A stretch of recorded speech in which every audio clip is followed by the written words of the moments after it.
Our world is lost in unnecessary fear and hurt. Our systems seem scientifically engineered to make you small, powerless, and always waiting for the next great leader who will fix the problems around us. Worse, we're witnessing neighbor versus neighbor while warfare breaks out around our family tables. But you have access to a spirit, a strength that enlarges and empowers you. Even better, you don't need to wait for the next big movement. You can heal the world. It's time for governance by grace. Welcome to Gracearchy with Jim Babka.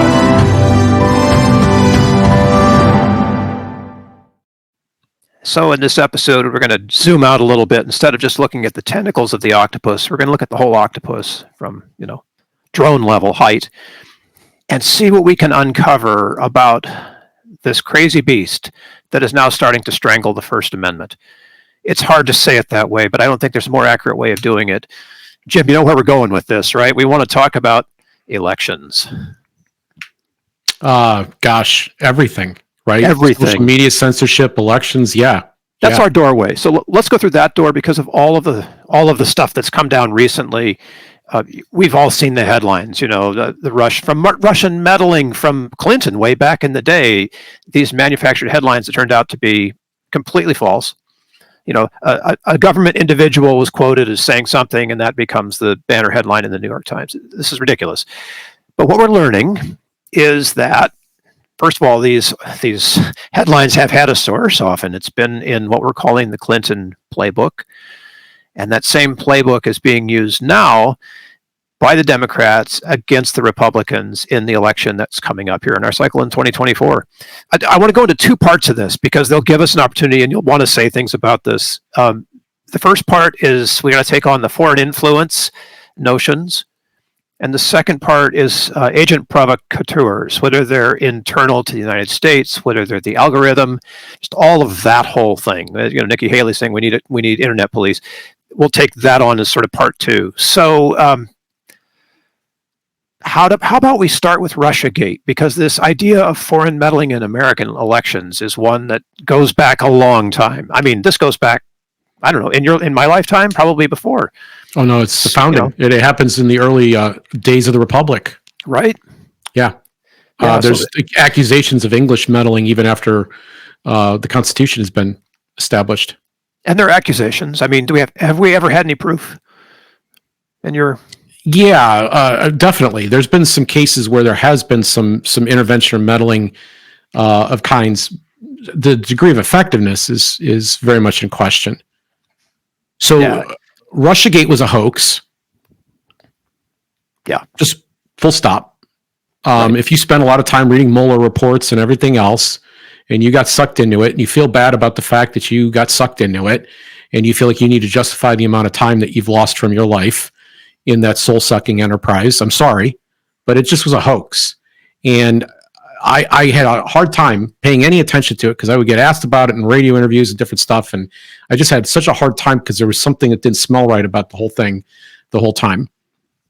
And then in the attempt to try to remedy some of what might have happened through Facebook in particular, they revealed that there were 50,000 people. I don't know if you know this, but there's a lot of people that live in this country, and a lot more than 50,000 that voted. That there were 50,000 people that were exposed to Russian propaganda on Facebook, and they did us the favor of telling us how many of our people in our social network, how many of our friends were amongst the impacted. And I had one. And then they showed us what it looked like. And it looked like somebody from a foreign culture. Yeah, who is the madam or whatever that says all of your GIs are sleeping with us? Who's that? That's a World War II story, right? Yeah, I don't know. Yeah, your ladies, your husbands are here sleeping with us and cheating on you, right? It's propaganda that's being put out to get something done. And that's what this was propaganda from the get-go, based on some violations of law, even the bad laws that they have. Their laws are so permissive that they can spy on us with impunity and use that information for a lot of different things that they're not allowed to use it for. And even though that happens, this still was worse than that. They violated the FISA Amendments Act. The Steele dossier was fake. It was politically motivated. It was paid for politically. We actually have some idea now who paid for it and what its source was. It was turned over by members of the Clinton campaign to start an investigation into the Trump campaign. There was illegal FISA spying on campaign operatives. And despite all, and then a narrative put out that bit by bit by bit by bit, as more and more of it was revealed, bit by bit by bit, more and more of it was proven fallacious. It just didn't. It was wrong. And it was it actually was the thing that designed to influence elections. Would you call that an example of misinformation or disinformation? I get the two confused. I got to admit, I have a hard time keeping these two things separate in my head. I know what malinformation is, the new category. Right. I guess misinformation is kind of like a mistake, and disinformation is an attempt to deceive, but in both cases, it's bad information. Yeah. I think that's what it is. Okay. I can roll with that. This is disinfo. This is disinfo. Disinfo on that based on that definition.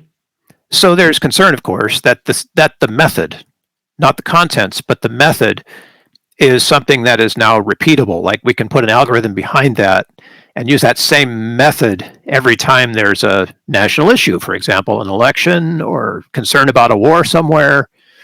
How America. You can start to plan an idea. There's an idea being planted about Donald Trump right now, actively. You'll hear it now that I said it. I'm going to turn on your audio activation mode. That he is going to use the military to carry out acts during his presidency here domestically in the United States. He's going to use the military to enforce or carry out various acts that he intends to do, much like a dictator would do, much like a dictator. And this is delivered subtly and repeatedly, almost hypnotically, but it sets the stage.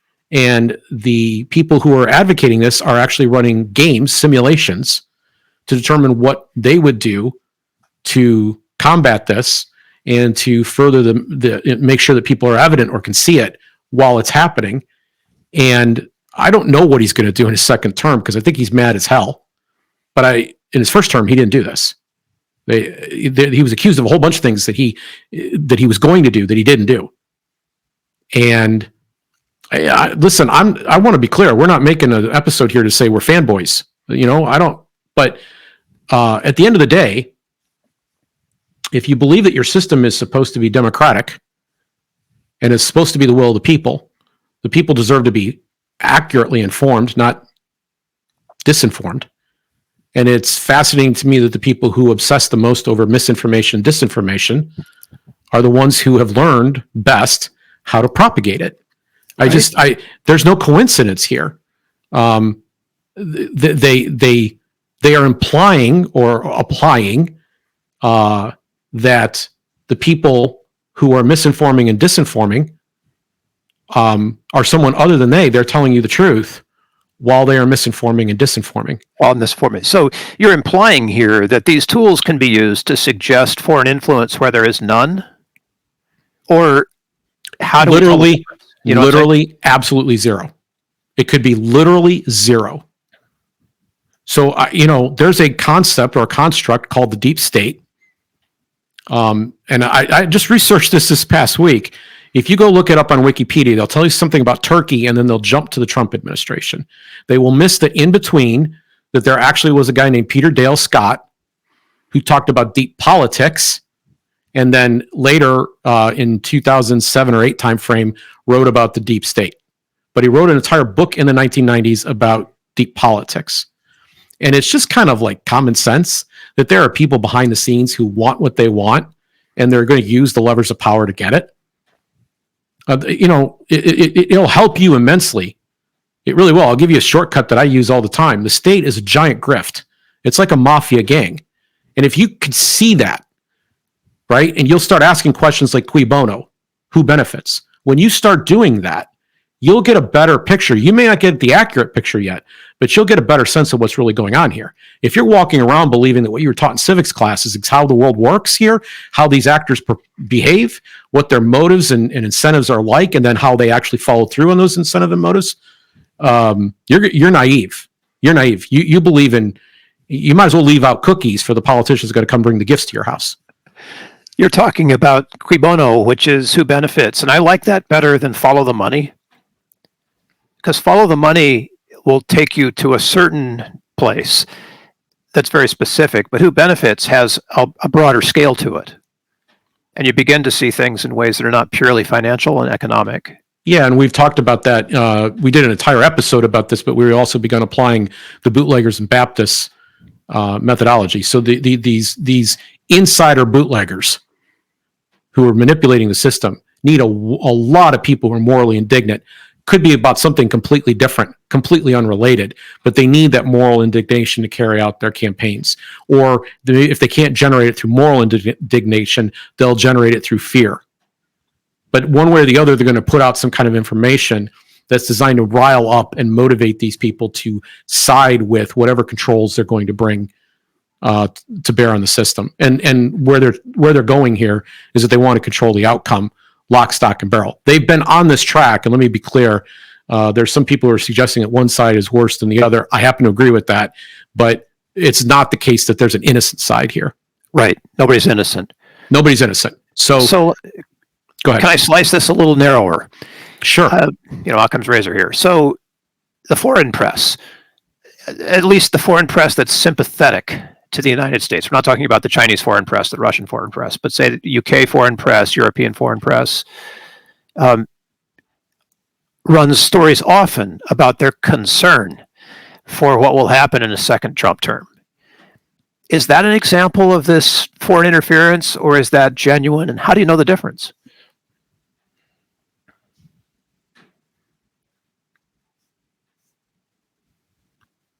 That's a tough question. I don't know how you would necessarily know the difference. I kind of, at this point, do that myself personally on like a case-by-case basis where it comes up. Okay, one place where you would do it is you would start to notice a pattern. I spoke a few minutes ago about a hypnotic pattern, right? Yeah, Something keeps getting repeated. Right. So the number one tool in persuasion, Thomas Paine observed it all the way back in Common Sense. It's time, right? It makes more converts than reason does. So I can argue with you all I want, but if something keeps getting repeated and it starts getting repeated in different places, you start hearing it all around. Your natural survival skills will kick in again, and you'll say, maybe this information is important because it keeps coming up. And so I would say if you see or hear stuff that rhymes a lot, you should know that you're being manipulated. Like there's an echo chamber that is attempting to escape, or maybe a better way of putting it, an echo chamber is attempting to bring you into it, so that you're part of it. You're now in that echo chamber. You now share that same belief. I hear your drip system at work here, because it is starting to become, as Trump's nomination becomes more of a certainty, the drips are getting louder. Yeah, well, The Economist. Come on, I mean, they've kept him off the ballot. They've tried to take his money. They're trying to get him thrown into prison. And these are all escalations from the stuff that they were doing. The Russiagate thing piddles in comparison to this. Comparison, yes. So I'm going to cut it one slice thinner. Is that okay? Yes. Because we've had this kerfuffle over funding the war in Ukraine. And it's become elided with another congressional debate right now over immigration. And because the congressional Republicans have a different view of immigration, they're using immigration to stymie funding for Ukraine. Well, they got some big encouragement from the man with the orange hair, who supposedly has reached in and said, hey, you better toe the line I want you to toe on immigration if you expect to be part of my game when it's back in the White House. So in these stories, I've spoken out against bipartisanship here many times before. In bipartisanship, what that means is that two sides come together and they give something up in order to get some of what they want, but there's sacrifice involved, and we call this compromise, and we treat it as if it's noble and worse necessary. To me, a great many questions don't belong in the state's purview. shouldn't be in there in the first place. And the idea that we have to compromise over something has everything to do with the fact that we've stolen, and there's a pot of gold. It's the loot, and now we're trying to figure out how to divide up the stolen loot. So what they do in the course of these compromises is they don't actually give anything up. This is an example of where neither side has to give anything up. So, one side cares immensely about immigration, so we're going to spend gold on you. We're going to give you some of the loot. And the other side wants military hardware and other stuff sent over to the Ukraine side in the Russian-Ukraine war. And they say, look, you'll get yours, we'll get ours, everybody will be happy. And that's the compromise that is called bipartisanship, right? Yeah, I'm with you. This happens even though both sides, there may be people questioning the expenditure of one or the other. They may not like the deal, but they both agreed that they're going to get what they want. Okay? I'm not a believer in that. I don't believe in that. I believe in what I call transpartisan, which is where I'm not interested in trying to find a way to compromise at the middle. I want to reach out to the principled ends, and I want to find their values, and I want to find a way to advance mutual values, not stuff that's opposite. I'm not trying to get anybody to give up anything. I'm trying to help people who usually don't get heard because they're more on the margins. Hey, have principles. I'm trying to get their principles enacted in some way, even if their motives and values are different. Sure. Yeah, makes sense. So, this is happening a lot in the criminal justice front, although I think that's starting to reverse itself with Trump and the increase in crime. But we had a period going on in the late teens and into the early 20s here where there were people on the right waking up to the need to criminal justice reform. It was becoming a transpartisan issue, and there were arguments that could be made to conservatives specifically that would get to roughly the same policy destination that somebody on the left would have made on these same issues. So that so that you had, for example, one of the first tripartisan bills, because there was Justin Amash was the lead sponsor on a given bill when he was declared as a libertarian. In the arena of criminal justice reform. It's one of the proposals we have over on downsizedc.org that was once a transpartisan proposal. So that was reaching out to those edges. Now, this is all context to say the following in response to your question. The taxpayer loses on this deal, and it's a bad deal. If the funding is wrong, it's wrong. If for Ukraine, if the funding is wrong for the border, it's wrong. The compromise shouldn't result in everybody getting what they want. The taxpayer is the one that loses in this particular exchange. And I believe there's going to be fallout impacts to these various policies. Now, where Trump comes into this situation is he's disrupting this deal. Now that it's pretty obvious that he is going to win the nomination, he is disrupting this deal and saying, you know what, don't give them the money for Ukraine. Stick to your guns on the immigration thing. Well, I prefer that nobody stuck to their guns on any of this. Like, I feel like I'm losing. Did that begin to answer your question? Yeah, you got the good answer there. And where I was taking that was, is this a kind of foreign influence that's real, or is this a kind of foreign influence that's, for want of a better word, trumped up for political purposes?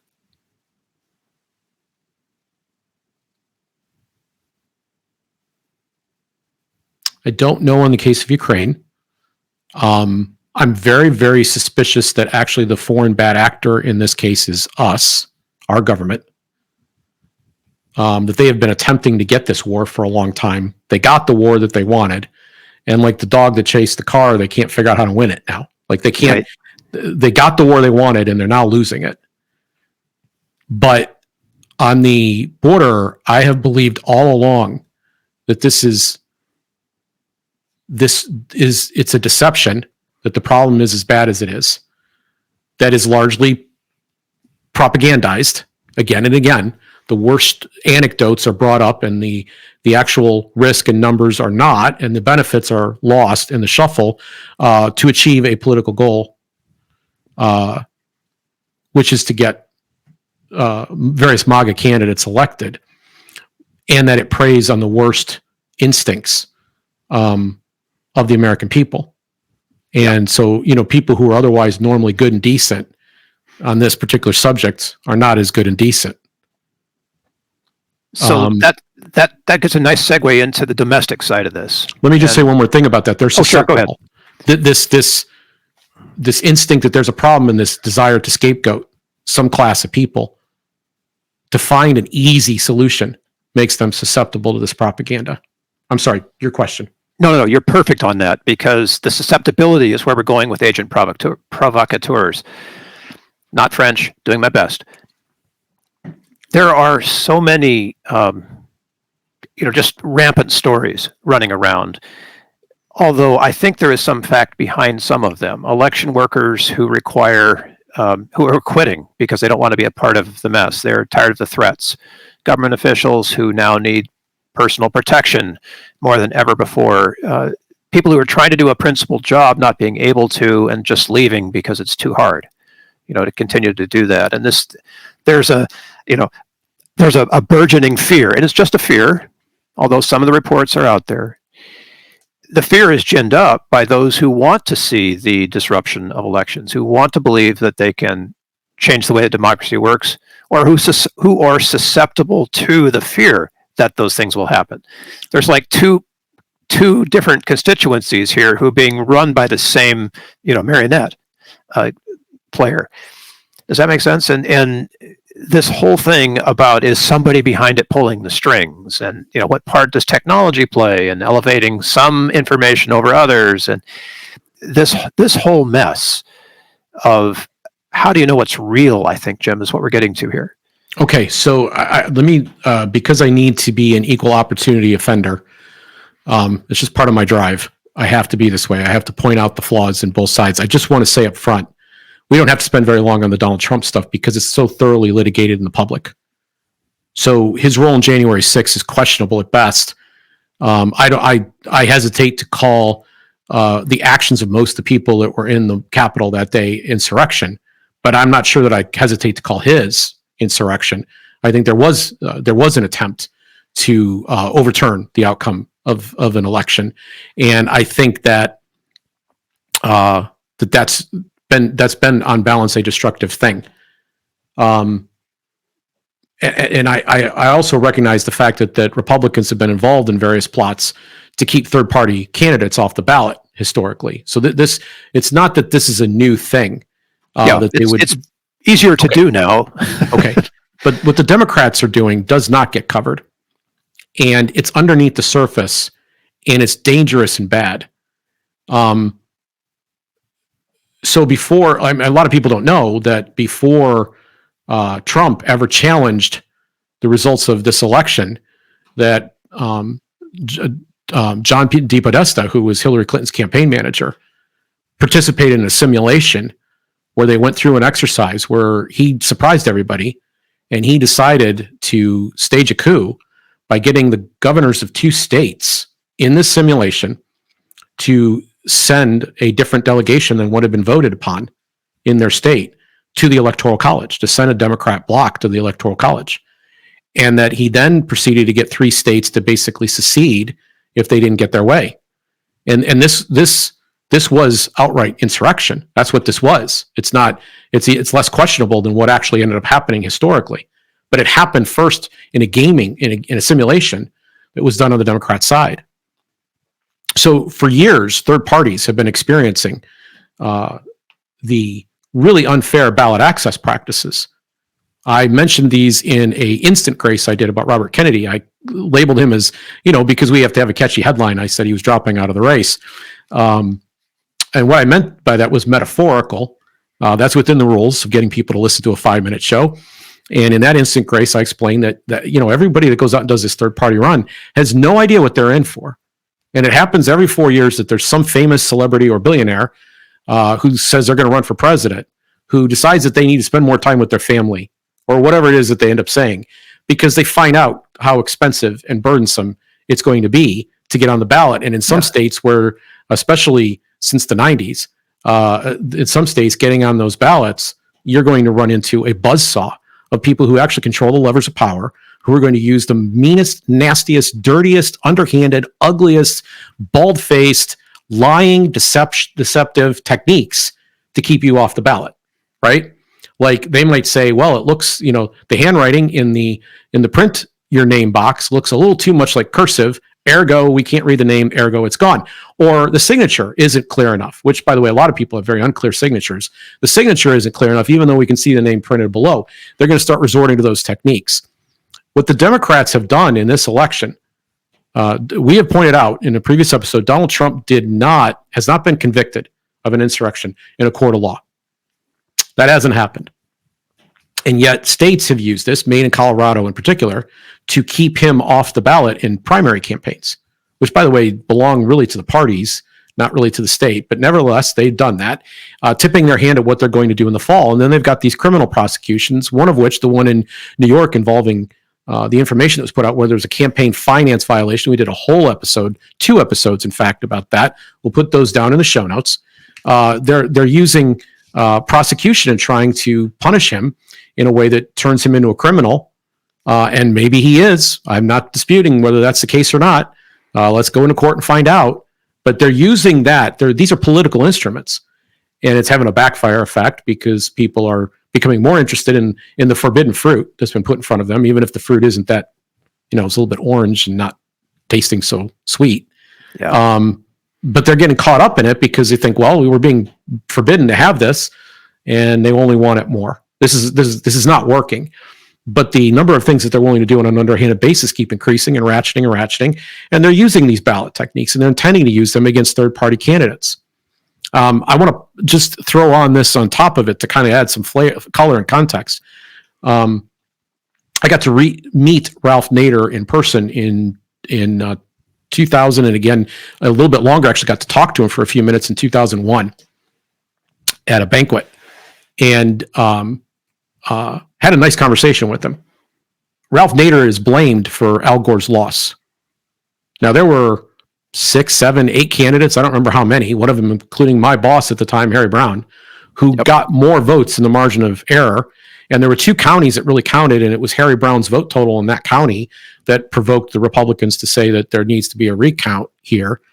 And we don't have to relive the entire saga of what happened in 2000 here, but I will say that when Al Gore lost, you had the likes of Bill Maher.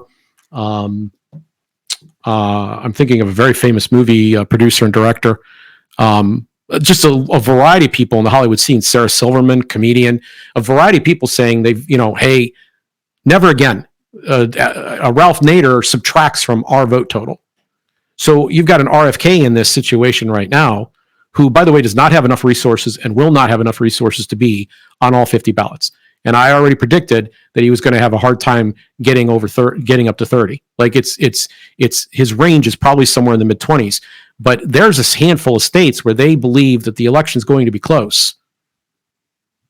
And in those states, they're going to pull out every stop, no matter how nasty, mean, dirty, filthy, no matter how scummy, no matter how underhanded, no matter how rude, no matter how obnoxious, no matter how much of a bald-faced lie it is, they're going to do whatever they can to destroy the ability to get on the ballot in those states so they can get those votes for Biden. So, and they're not just, they've already canceled, they made the New Hampshire primary irrelevant. They've canceled all the debates. They just said, Joe Biden's going to be in there. And what happened in 2004 was really interesting because they began using some of these tactics against Ralph Nader initially.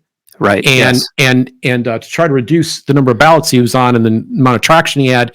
And they told a story about how Ralph Nader was responsible for George Bush's victory. And the truth of the matter was that in 2004, John Kerry had no position on the war.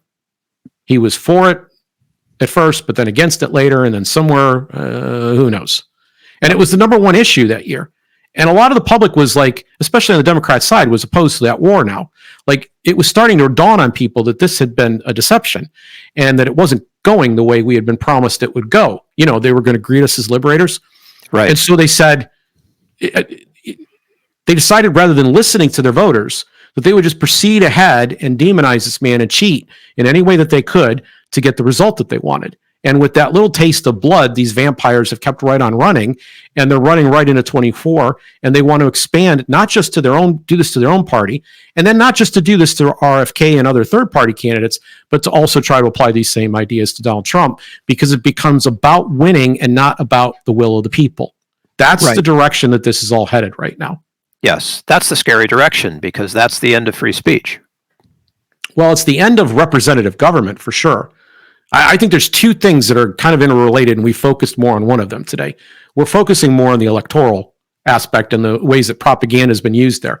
There's the other aspect of the First Amendment, which is like, do we have the ability to express ourselves? Do shows like this have the ability to express themselves in various settings?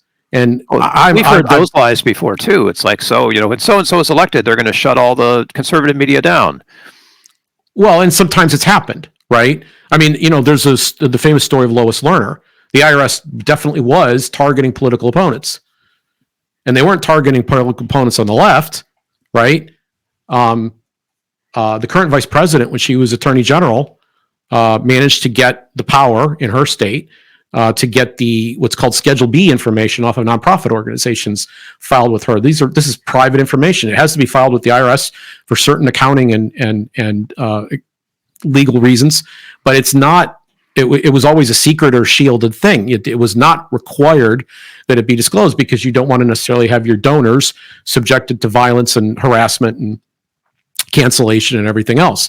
And so it allowed various minority groups to be able to do their work, people who are dissident groups, to challenge the system and do so anonymously in the same way that you're able to vote anonymously, right? So you're less likely to be coerced or chilled out of the system. But she wanted that information. She got it set up so that they got it, and even managed to win a court case to secure that power, even though it was outside of federal law at the time. And so they collect this information on donors. Why do they need this information on donors? Probably to target those people. Probably to intimidate them. Probably to chill them out. Probably to make them think, chilling, by the way, means I choose not to participate because I realize the risks. Yep. Speaking as a citizen of that state, that was not pretty. Yeah. So I'm concerned. I'm not a fan of the system, just to be clear. In case there was any question. Right. If this is your first time through Gracearchy, just yes. right now, yes. 32 minutes in, Jim is not a fan of the system. But I recognize that when some Democrats in 2016 protested and didn't show up and even led, they would call it a march. I would say it was a borderline riot in opposition to Trump's inauguration, and that they were already lining up the decks for the ways that they were going to make sure his presidency wasn't going to work. And they had a candidate who was denying the outcome of the election. She said she was cheated, that they were already beginning to lay this groundwork for the behaviors that they're engaged in now. And the president lied about voting machines. His people lied about them. They lied about the vote counting. I mean, there's a number of things that went on here where you can say a pox on all their houses, and I would want to put a pox on all their houses. I don't think this is the best way to do things, but I can imagine something worse. Which is where the will of the people has been completely removed from the equation, and the people who want to give it to us good and hard can get the power through brute force methods, and our voice matters almost nothing. And it's diminished as it is, but it matters nothing. I can imagine that being worse. And this is where we get to the promotion of certain posts and tweets and other things above others that don't deserve to be promoted. We get to the fear of violence, civil violence, and talk of a civil war, like shooting war in the United States. This is where all that stuff comes from. Yeah. So I believe, and we've talked about it before, that politics is not an apt word to describe what it is that we do when we enter the realm of politics. What we do, by and large, is enter a conflict machine. And the necessary thing about the conflict machine is that there's two things. Everybody lines up with a team. You're forced to pick a side. And then secondly, someone has to lose. Now, I want to make clear, I didn't say someone has to win and someone has to lose. I didn't say someone has to win. I said someone has to lose. Yeah, that's where we are now. Part of the system. Somebody has to lose.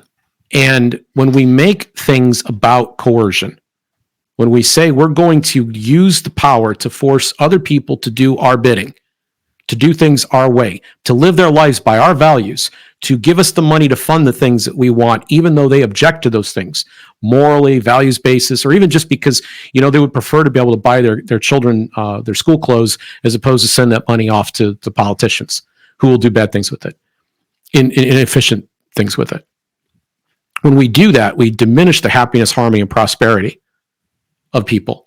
And that harmony is a key thing that everyone can see going wrong. Everyone can recognize that we're at each other's throats as a result of it. And eventually, we end up in a situation where we get so caught up in the fight that we don't care about the issue anymore. We only care about making sure the other side loses. Because again, someone's gotta.